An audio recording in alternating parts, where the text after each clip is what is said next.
Hello दोस्तों। आज stock prediction में आपका स्वागत है। Good morning. Pre market report में प्रस्तुत कर रहा हूं। सुबह के 7 बजे है दोस्तों, और 16 अक्टूबर 2023 यानी सोमवार का दिन। इस दिन क्या हो सकता है as per technical data, news flow, market शुरू के पहले कौन से संकेत है, इन सब के बारे में डिस्कस करेंगे। शुरू करने से पहले चैनल के डिस्क्रिप्शन बॉक्स में बिलो द टाइटल डिस्क्लेमर रखा है, इसको कृपया पढ़ी जानिए। एज पर डिस्क्लेमर, ये एजुकेशनल प्रोग्राम है। इसके तहत जो भी मैं बोल रहा हूँ ये मेरी पर्सनल राय है, मेरी खुद की राय है। आपके प्रॉफिट या लॉस, लाभ या हानि के लिए मैं और मेरा चैनल जिम्मेदार नहीं रहेंगे, रिस्पॉन्सिबल नहीं रहेंगे, ये नोट करके रखिए। मेरा एस्ट्रो स्टॉक प्रेडिक्शन चैनल सिर्फ और सिर्फ यूट्यूब पे ही अवेलेबल है, ये भी नोट करके रखिए। चलिए दोस्तों, शुरू करेंगे। दोस्तों, शुक्रवार के सत्र में हमारा मार्केट नीचे से ज़बरदस्त कवर हो गया, स्पेशली निफ्टी, और मात्र सिर्फ और सिर्फ 40 पॉइंट से माइनस में क्लोज हो गया। निफ्टी 19,750 19,750 के ऊपर, सिर्फ और सिर्फ 40-42 पॉइंट माइनस में। और वही बैंक निफ्टी थोड़ा ज़्यादा गिरा, 300 पॉइंट माइनस में, क्योंकि एचडीएफसी बैंक के रिजल्ट्स के कारण दोस्तों। और रिजल्ट तो मिला जुला है, लेकिन आज उसका जो रिएक्शन रहेगा बैंक निफ्टी के ऊपर एचडीएफसी बैंक के हिसाब से, वो देखने लायक रहेगा। क्योंकि क्या होता है, मैं हमेशा बोलता हूँ कि रिजल्ट के बाद का जो दूसरा दिन होता है, वो कॉल राइटिंग और पुट राइटिंग जो लोग करते हैं स्टॉक ऑप्शंस में भी, जैसे हम लोग निफ्टी बैंक निफ्टी में करते हैं, वैसे लोग स्टॉक ऑप्शन में भी करते हैं कॉल राइटिंग पुट राइटिंग, बड़ी रिजल्ट्स के पहले उसके ऊपर होता है, और दूसरे दिन उसका रिएक्शन देखा जाता है। यानी आज नहीं, कल इम्पॉर्टेंट जो महत्वपूर्ण जो रिएक्शन होता है वो एचडीएफसी बैंक का कल आ सकता है। आज सिर्फ रिएक्शन आ सकता है जो कॉल राइटिंग और पुट राइटिंग की जो बड़ी पोजीशंस है, आज कर सकता है।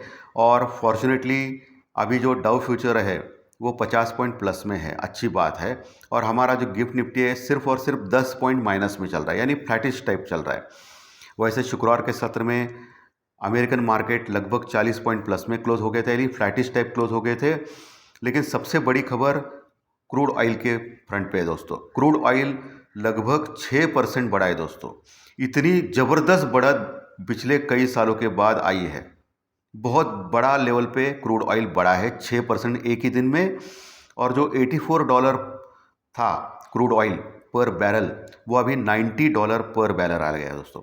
यानी क्रूड ऑयल अगर बढ़ गया तो हमारी धड़कनें बढ़ती है, क्योंकि हम लोग लार्जेस्ट इंपोर्टर है पूरे वर्ल्ड में।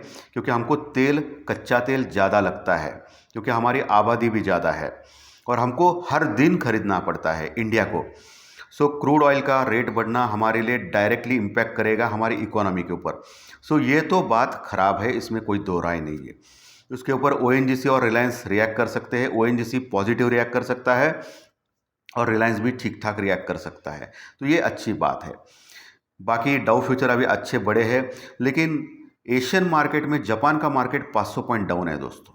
ये थोड़ा ख़राब है, शायद उनका इंटरनल न्यूज़ रहेगा। एशियन मार्केट ख़राब है अभी, क्योंकि इजराइल और हमास का युद्ध बढ़ता ही जा रहा है। और जो इजराइल ने हमास को वार्निंग दी थी कि लोगों को निकाला जाए, क्योंकि वो लोग अटैक करेंगे ग्राउंड लेवल के ऊपर। और बहुत सारे लोगों ने इसका कड़ा विरोध भी किया है, क्योंकि आम जनता जो है पैलेस्टाइन में, उनका कोई इसमें रोल नहीं है। ठीक है, अभी युद्ध में इसराइल ने बदला भी लिया है, सब कुछ हो गया है। फिर ये आम जनता जो है, उनको घर के बाहर निकालना जो चल रहा है, वो थोड़ा सा चिंताजनक है। ऐसा बहुत सारे देश मानने लगे हैं, स्पेशली गल्फ कंट्रीज़। और बहुत सारे देशों में, बाकी के देशों ने भी इसके ऊपर आवाज़ उठाया, जैसे रशिया ने आवाज़ उठाया है। अमेरिका के जो बाइडेन हैं, उन्होंने भी कल एक अच्छा स्टेटमेंट दिया कि पैलेस्टाइनी जो नॉर्मल लोग हैं, उनका इसमें कोई ये नहीं, हाथ नहीं है, तो उनको क्यों तकलीफ दी जा रही है। सो इजराइल ने जो वेकेट करने के लिए बोला था और 24 घंटे का वक्त दिया था, बहुत सारे लोग उधर से निकल भी गए हैं बेचारे। खाने के लिए पैसा नहीं, पीने के लिए पानी नहीं, ऐसी उधर दशा चल रहा है दोस्तों। लेकिन इसराइल के ऊपर भी बहुत बड़ा हमला होता, उसका उसने लगभग बदला ले लिया है। अभी ये युद्ध खत्म होना चाहिए, ऐसे सब लोगों का कहना है। क्योंकि जो आम जनता है, इसको तकलीफ ज़्यादा होती है किसी भी युद्ध में दोस्तों। और आम जनता को जो तकलीफ होती है वो बहुत बड़ी ख़राब चीज़ होती है। लेकिन इजराइल मानेगा कि नहीं मालूम नहीं। अभी जनरली 24 आवर्स हो चुके हैं और इजराइल ने अभी तक अटैक नहीं किया है। वहाँ ईरान ने सीधा सीधा वार्निंग दिया है रशिया ने भी वार्निंग दिया है कि अगर इजराइल ग्राउंड लेवल के ऊपर अगर अटैक कर देता है, 2-3 लाख जो उनके जो सैनिक है, तो युद्ध बढ़ सकता है और वो सपोर्ट कर सकते हैं पैलेस्टाइन को, यानी हमास को सपोर्ट कर सकते हैं।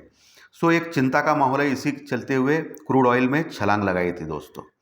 तो ये डर तो रहेगा ही रहेगा, आज हमारे मार्केट में भी डर रहेगा ये। सो कभी भी ज़बरदस्त सेलिंग ऊपर के लेवल से आ सकती है, ये ध्यान में रखिए दोस्तों। वैसे अभी फ्लैटिश टाइप का ओपनिंग दिखा रहा है और एचडीएफसी बैंक के ऊपर रिएक्शन मिलेगा अभी स्टार्टिंग में। पुट कॉल रेशो में निफ्टी का पुट कॉल रेशो अभी भी थोड़ा सा ज़्यादा है, 1.15 है, लेकिन वही बैंक निफ्टी का पुट कॉल रेशो सिर्फ और सिर्फ 0.80 है, यानी बैंक निफ्टी ओवरसोल्ड के आसपास जा रहा है दोस्तों। अगर आज एक डिप मिला और 44,000 के आसपास, अगर 44,000 के आसपास अगर बैंक निफ्टी मिला, तो वहाँ से एक बाइंग आ सकती है बैंक निफ्टी में, ये आप ध्यान में रखें। लेकिन 44,000 लेवल तोड़ दिया बैंक निफ्टी में, 44 लेवल, तो फिर 43,600 से 6,800, यानी 43,600 और 43,800 ये तुरंत आ सकते हैं, ये ध्यान में रखिए, क्योंकि बैंक निफ्टी में रिलेटिवली थोड़ा सा वीकनेस देखा गया मंडे के दिन। ओके, एचडीएफसी बैंक के रिजल्ट्स के कारण एक टेंशन था मार्केट में, इसीलिए देखा गया। लेकिन आज जो शॉर्ट्स है उसको कैसे कवर करते हैं वो देखना पड़ेगा।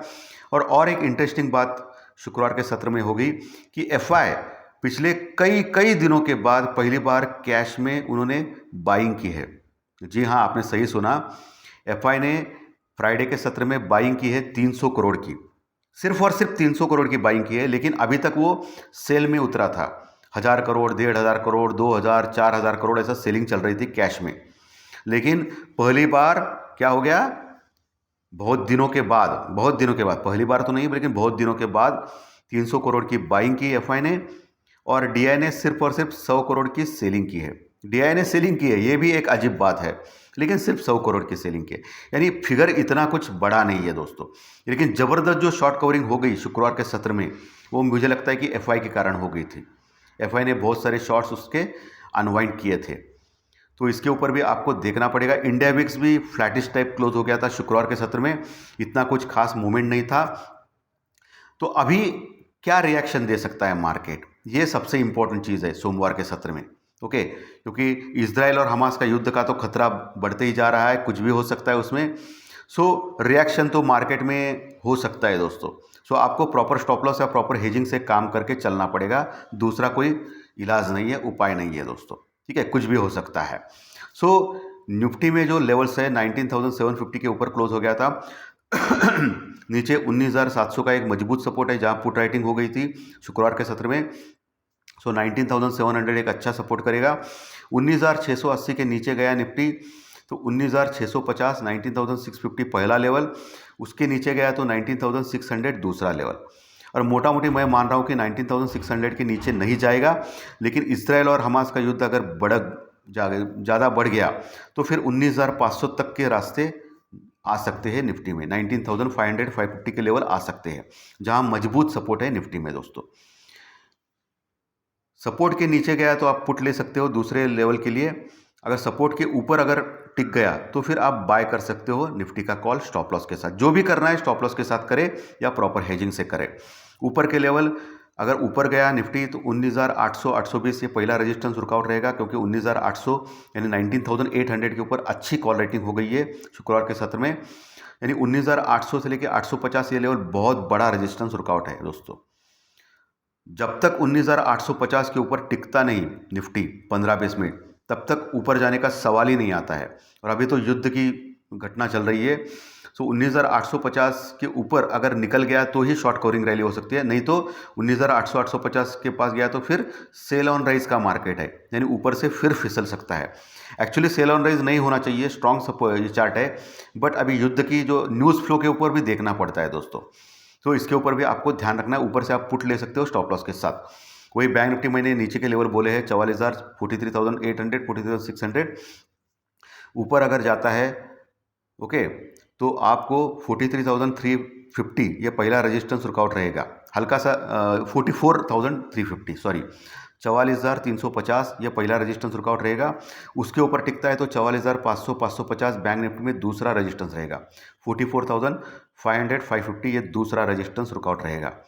वहाँ टिका नहीं तो वहाँ आप शॉर्ट कर सकते हो स्टॉप लॉस के साथ पुट ले सकते हो बैंक निफ्टी में। लेकिन अभी बैंक निफ्टी में जो रिएक्शन आएगा HDFC बैंक का वो देखना पड़ेगा, उसके ऊपर कैलकुलेट करें कि क्या हो सकता है। 44,550 के ऊपर गया तो फिर एक शॉर्ट कवरिंग रैली मजबूत आ सकती है बैंक निफ्टी, जो 44,800 तक लेके जा सकती है या 45,000 तक भी लेके जा सकती है। लेकिन अच्छी न्यूज़ आनी चाहिए, जब तक अच्छी न्यूज़ नहीं आएगी तब तक सेल ऑन राइज का ही मार्केट रह सकता है। ऊपर के लेवल से आपको बेचना ही बेचना है, क्योंकि प्रॉब्लम यह है कि 10 साल की जो बॉन्ड यील्ड है अमेरिका में वो स्टेबल है, उसमें कोई टेंशन नहीं है, इसके लिए अमेरिका ज़्यादा गिर रहा नहीं। लेकिन डॉलर इंडेक्स बढ़ रहा है दोस्तों, और जब डॉलर इंडेक्स बढ़ता है तो ये इक्विटीज़ के ऊपर प्रेशर डालता है, सो मार्केट गिरने का खतरा ज़्यादा होता है। बॉन्ड यील्ड तो स्थिर है लेकिन डॉलर इंडेक्स बढ़ गया है, सो इसके ऊपर भी ध्यान रहे। और बाकी इंडियन रुपीज़ डॉलर का मुकाबला जो रहता है वो सेम टू सेम है, 2-5 पैसे इधर उधर, 10-15 पैसे इधर उधर होता है। सिर्फ क्रूड के ऊपर आपको ध्यान रखना है, पुट कॉल रेशो के ऊपर भी ध्यान रखना है, और न्यूज़ के ऊपर सबसे इंपॉर्टेंट ध्यान रखना है दोस्तों। So proper stop loss, proper hedging से काम करें, क्योंकि कुछ भी कभी भी बड़ा कन्वर्ट हो सकता है, मार्केट कभी भी किसी भी बड़े डिसीजन में लेवल पे जा सकता है। कल संडे के दिन मैं टेक्निकल डाटा का कार्यक्रम नहीं दे पाया हूँ क्योंकि मैं बहुत बिजी था, दूसरे गांव गया था। लेकिन अभी मैंने टेक्निकल डाटा का भी प्री मार्केट रिपोर्ट में कवर कर दिया है आप लोगों के लिए। सो आज का अगर सेशन अच्छा लगा तो लाइक दबाइए, कमेंट बॉक्स में ज़रूर कमेंट्स लिखिए, और जो नए दर्शक पहली बार चैनल देख रहे हो सब्सक्राइब का बटन ज़रूर दबाएं, ताकि आपको हर दिन के 2 या 3 वीडियोज़ ज़रूर देखने मिलेंगे। सो धन्यवाद दोस्तों, फिर मिलेंगे फाइनेंशियल एस्ट्रोलॉजी के स्टॉक मार्केट के प्रेडिक्शन में दोपहर में। Thank you very much, thank you.